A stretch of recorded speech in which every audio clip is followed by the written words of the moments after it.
Choosing Recovery. We have this show monthly to discuss just the multidimensional problem of addiction and how it impacts individuals, families, and communities in our area. And it's just such a widespread issue, just even nationally and worldwide even. So today I have a really special guest. I'm really excited about today's show. We have Gallia County Sheriff Matt Champlain with us. Matt, thank you so much for coming and agreeing to do this show today. Thank you for having me, Tricia. It's an honor to be here. Sure, thank you. So Narcan is really a controversial subject in the community. We've seen other sheriffs in Ohio come out and say they're completely against Narcan. What's your thoughts on it? I take a very firm stance on my position on Narcan. I'm very passionate about it. One of the things that I did when I came into office was I made it mandatory for our staff to carry Narcan on board. Everybody is assigned a Narcan kit. I'm passionate about it for several reasons. First of all, I don't feel like we're judge, jury, and executioner. We are law enforcement. We're here to serve and protect the public. We took an oath to uphold the law and to protect our citizens when we take an oath of office. So I'm very passionate about that. I believe that it's our responsibility to save as many lives as we can, regardless of why the person is in the position that they are. I think that it's imperative that we give second chances. Sometimes the people need that second chance to be able to get themselves into recovery. Now, that's not always the case, obviously, but that is my position. Furthermore, I believe in the Narcan because I believe that it's important with the amount of exposures that law enforcement is facing these days with inhalation hazards and contact hazards with opiate drugs, with the carfentanil and the fentanyl exposures. We've seen a lot of law enforcement be subjected to overdoses just basically by handling their cases and handling their evidence. So I believe that it's very important for my staff to be able to render aid to themselves or to a fellow law enforcement officer in the case that there's some type of exposure. So about Narcan, can you explain to our audience, how does it work? What does it do? There's a couple of different type of Narcan that we have been privileged to have. Our Narcan is supplied to us by the Gallia County Health Department through a grant. We've been very fortunate. The Health Department has been able to keep us supplied, our entire law enforcement community here in Gallia County, with Narcan. We initially started with nasal Narcan, which is basically just what it is. It's a injector with a nasal piece that if a person is in overdose, they would put the nasal piece inside the nostril and inject a dose of Narcan or subsequent doses of Narcan if need be. We are currently carrying what's called an auto-injector form of Narcan. It is actually a device which you place against the skin, and it deploys the Narcan into the body through an injection. Okay, sort of like an EpiPen in a way? Sure, absolutely. Okay. So the way I understand Narcan from a treatment perspective is it's a opiate blocker. Correct. And it works on a neurological basis to prevent the opiates from going into those brain receptors. Correct. So what's it like administering Narcan? What would you expect from as law enforcement if you're administering that? Well, that's the problematic part of Narcan, is we never know what to expect because obviously based on the fact that the Narcan is closing down the opiate receptors and stopping that overdose, we get a variety of responses whenever we administer Narcan. Sometimes the person comes out in a calm manner. A lot of times when you ruin that high, they come out combative because obviously they're waking up from an overdose. So they're waking up into an environment with law enforcement, EMS, family members who are frantically trying to stop the overdose. So a lot of times when we stop somebody from an overdose, it escalates into a combative situation. Okay. So they come out kind of mad? Yeah. Yep. Okay. So I know that we hear a lot about officer safety. It's been in the news a lot that officers are coming in contact unknowingly with different substances, like when they get called out on a scene of maybe an overdose or something. What's being done for officer safety when it comes to being in dangerous situations like that? One of the primary things that I instruct my staff to do is, one of the things that's been talked about for years is field field testing your narcotics. It's part of our investigation. It's part of our case before we file charges. We presumptively test the substance and get some type of a reaction from a chemical device to basically give us probable cause to believe that it is a narcotic. One of the things that we in the law enforcement community, based on the opiate overdoses and the carfentanil and the fentanyl, is we are moving away from doing those presumptive tests. We're packaging and maintaining that evidence and sending it off to the crime lab where they're more equipped to deal with the drugs. Okay. In Gallia County, have you had any instances where you've had officers come in contact with things like that or had to be Narcaned? We have not had any instances here in our county, not specifically, I can speak for our agency, but that I'm aware of, we've not had any instances where any law enforcement officers have had any overdoses based on contact with their evidence. That's good. From a treatment perspective, what do you think the answer is to the drug epidemic? You know, obviously I'm speaking from the law enforcement side, and I don't think anybody has the answers. As we all heard out at the Field of Hopes ribbon cutting at their facility yesterday, this is a community thing. This is something that's it's worldwide. It's obviously all over the United States of America, and the state of Ohio is being greatly affected by it. I don't know that there is any rubber stamp answer for this. You know, from the clinician side to the law enforcement side to the medical side to the you know, just the members of the community. We've got a obviously you're aware of the CPR, Citizens for Prevention and Recovery. That is a group formed, a coalition formed to work as a community to try to solve this problem. I don't think that any one entity has the sole responsibility of trying to stop this. You know, I think my perspective from the law enforcement side is, and this is my main objective and has been, we're trying to shut off the flow that's coming into the county. We're actively and aggressively working on identifying our major targets, our major traffickers who are bringing this substance, this poison, into our communities and then dispersing it. So we're trying to, and I've said this terminology many a times, we're trying to cut off the head of the snake. We want to stop it as it's coming down the road. We want to do highway interdiction and get it before it gets into our communities and starts leaking out and poisoning our citizens. Sounds like an uphill battle, though. There's just so much prevalence. I think it is an uphill battle, and I think it's an uphill battle that we're always going to do battle with. You know, I don't know that we will ever defeat the war on drugs, but it is our goal and our job to continue to do battle, continue to fight, and continue to try to make Gallia County a county where it's so uncomfortable for these drug dealers. You know, I've said for a long time, and I said during my campaign, I want the message in Detroit and in Dayton and in Cincinnati that we make it so uncomfortable that it's just not even worth coming down here and trying to do business. Absolutely. So, I know the other sheriffs around the state have been very vocal when it comes to the drug and alcohol issue, especially opiates in Ohio. So it's really great that, you know, you're so on board with trying to fight this, you know, uphill battle. Absolutely. You know, the drug is obviously the root of a lot of the evil and a lot of the crime that we face here in Gallia County, whether it's our burglaries, our breaking and enterings, our commercial thefts, our strong arm robberies, our violent offenses against victims in their homes.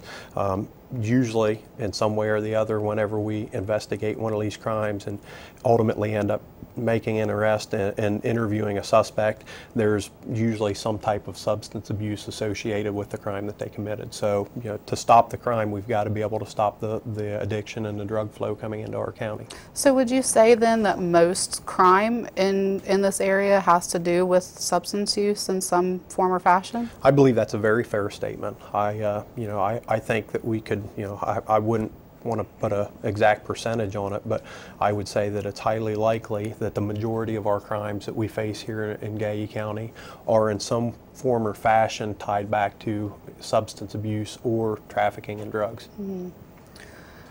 How do you think you know, we have the clinical side, the treatment side, we have the law enforcement side, we have community partners coming together through different organizations like Gaia Citizens for Prevention Recovery. Jackson has the Spark Coalition, Meigs has their Drug and Alcohol Coalition as well, and I'm sure there's others around the state. How are we all coming together? Are we doing a good enough job? What can we do differently? I think that we're doing a wonderful job, you know, just since my time in office and prior to that being a pair of boots on the ground, actively out working the street. I believe that we're doing a wonderful job. I believe the more community involvement that we can get and the more awareness that we can bring and the more education, especially for our youth that's coming up. You know, I've said oftentimes that this is different than what we've had in years past. You know, we've got to take a different approach to educating our youth. Just saying don't do drugs is just no longer good enough. That doesn't work because, as we all know, people who have propensity to become addicted to the opiate drugs, it's different than the other drugs. So we've got to educate our kids so that they know what the outcome is, so that when they're making their decisions to try or not to try, they ultimately know how likely it is to become addicted and what that final outcome could be. So it really is affecting our kids, you know, whether it be the parents' use, some youth are using nowadays. Absolutely. It's not uncommon for us to go into homes on investigations with domestics or child complaints where a child is being abused or neglected, and we find drug paraphernalia associated with drug use or opiate use. So I think it's, you know, I think it's affecting everybody. I don't think, you know, this drug epidemic that we're facing, it knows no race, it knows no age, it knows no sex. There's no boundaries. It's, you know, in some form or fashion, the majority of our population has in some way been affected by this opiate epidemic. Wow. What do you say to family members of people you've arrested, perhaps? You know, a lot of times we find that there might be guilt or shame associated. We talked about that on our last show. What do you say to those families? You know, that's always a tough pill to swallow because there's oftentimes, especially with parents of young individuals, feel guilty. They feel like they've failed their children. But, you know, everything is a case-by-case basis, and we all as parents, and I'm a parent, we all do our best to raise our children right and set them up for success. But, you know, again, I go back to this is a community problem. We have to educate our kids. We have to prepare them to make the right decisions and hope that when they get out in society, they use those skills and that education that we provide them.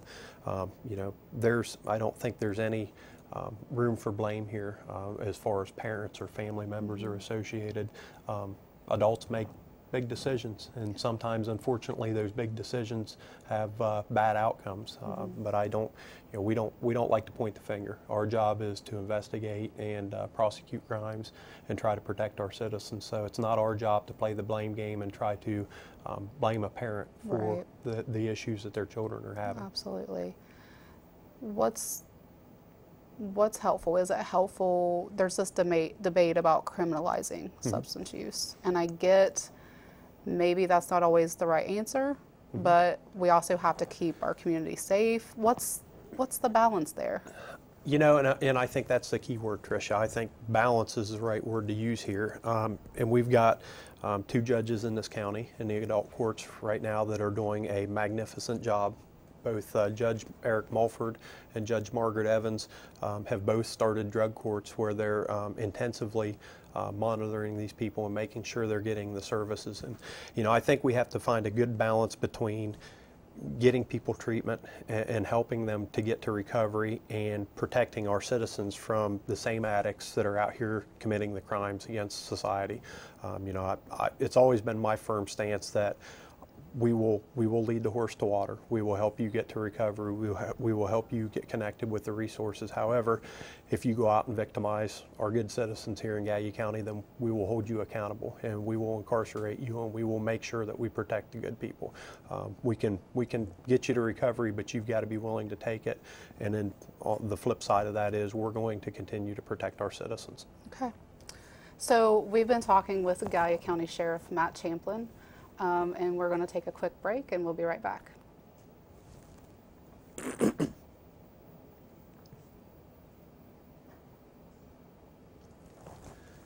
Welcome back to Choosing Recovery. I'm Tricia Gibson, licensed professional counselor, licensed independent chemical dependency counselor.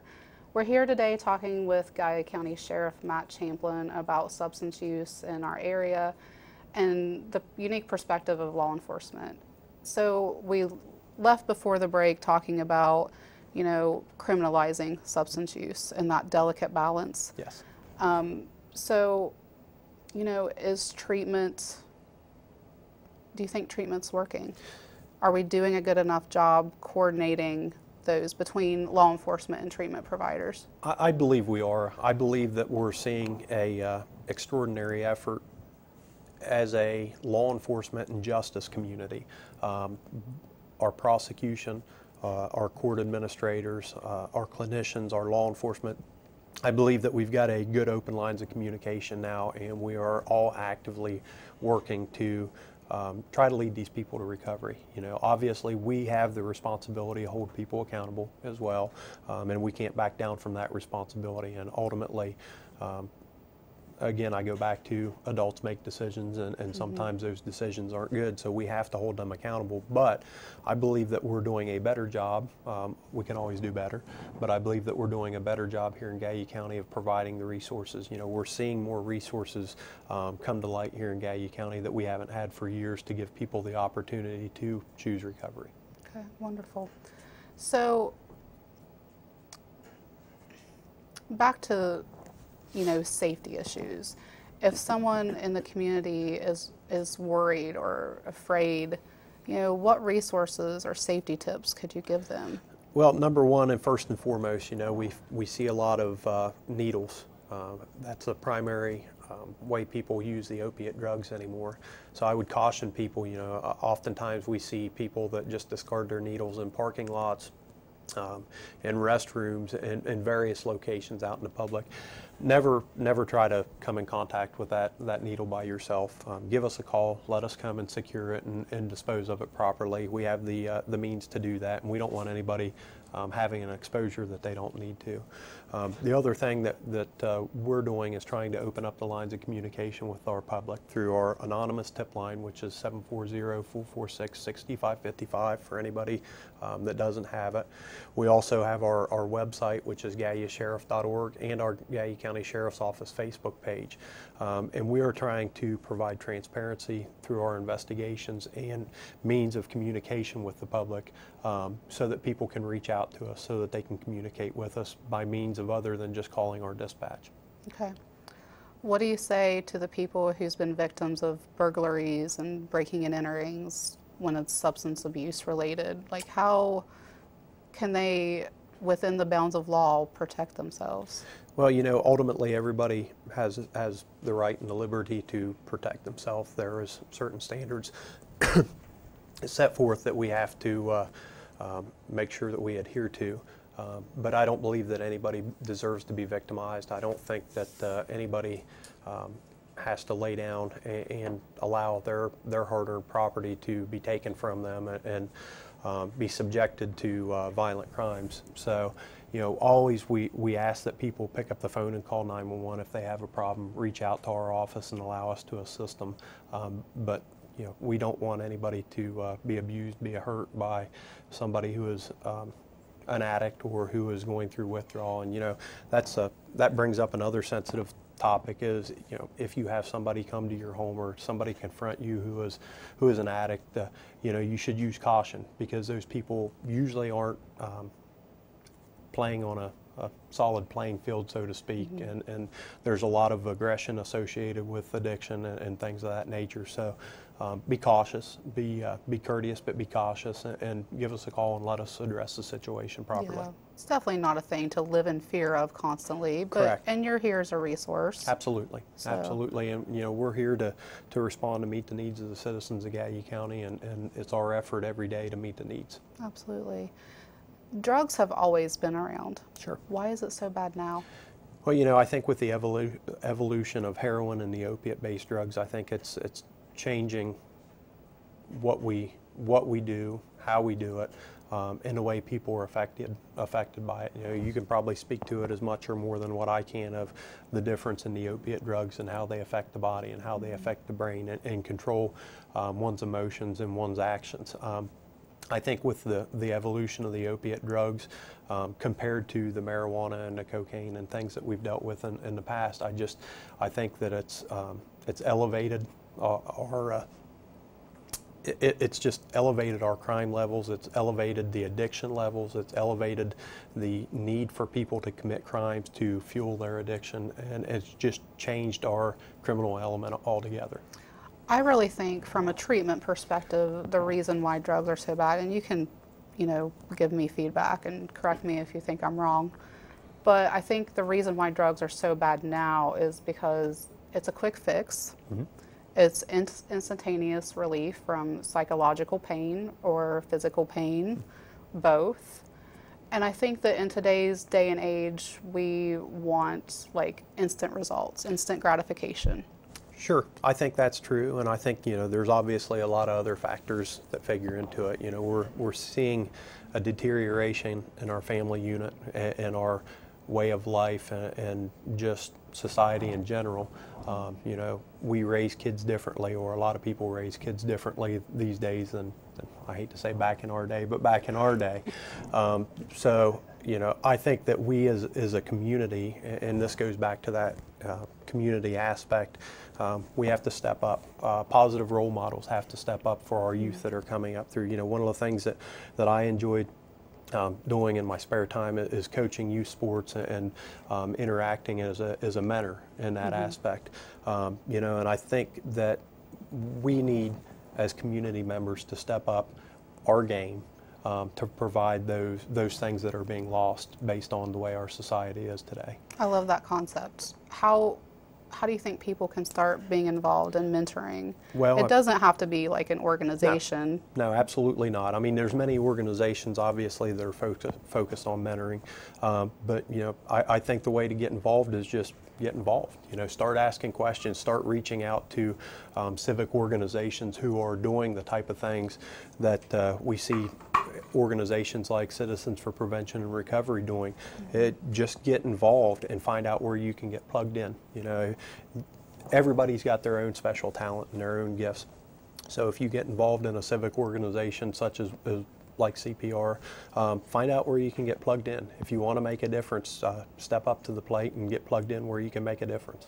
And I wouldn't even say it has to be mentoring kids. I think there's adults that could very much use a good role model. Absolutely. You know, a lot of times we come into contact with individuals, obviously through our investigations, who are seeking that help, whether it be from the addiction or whether it just be for somebody to open up some doors for them and help teach them life skills. Now, obviously, there's some that don't, and that don't want to turn away from the criminal element. But you know, there's a lot of people out there that are just struggling to find good life skills to be productive members of our community, and you know, just an open door might be the one thing that they need to get back on track and be good members of our public. I know crime and addiction can be heavy topics. Mm-hmm. Do you have any success stories? Have you heard of any success stories? I've experienced several success stories over my years. You know, I spent 2.5 years working as a investigator for narcotics crimes, and I had several people who I was fortunate to come into contact with that and was able to help get plugged into different assets, different resources who have recovered. You know, obviously I'm not going to sit here and mention names or anything like that, but success stories do happen. You know, unfortunately, sometimes they're few and far between, but you know, all the way back to the original question of the Narcan. Mm-hmm. If we don't give people that one chance that they might need, and you know, I know a lot of the hot topic on the street is, but sometimes people get Narcan 3 and 4 and 5 times, and I understand, and I don't totally disagree with that, but you know, sometimes it's just that one chance that somebody needs to break into recovery to become productive again. Yeah, so. And that's someone's mom or someone's dad, someone's brother, sister. That is correct. That is correct. That person matters to somebody. That's exactly correct. And You know, again, I go back to, we took an oath to protect and serve and preserve life, and that's what we're going to do. Absolutely. So we have just a few minutes left. Any resources or tips that you can think of to give just the community in general? You know, I would just like to say to the citizens of Gallatin County that the Gallatin County Sheriff's Office would like to thank everybody for the strong public support that we've been getting. We would like to offer ourselves as a resource. Anybody that would want any, has any community events or anything going on and would like our office representative there, we would love to be there. Please feel free to call our office anytime that you would need anything, and visit us on Facebook. We like to keep people posted and updated. Gallatin County Sheriff Matt Champlain, thank you. Thank you very much.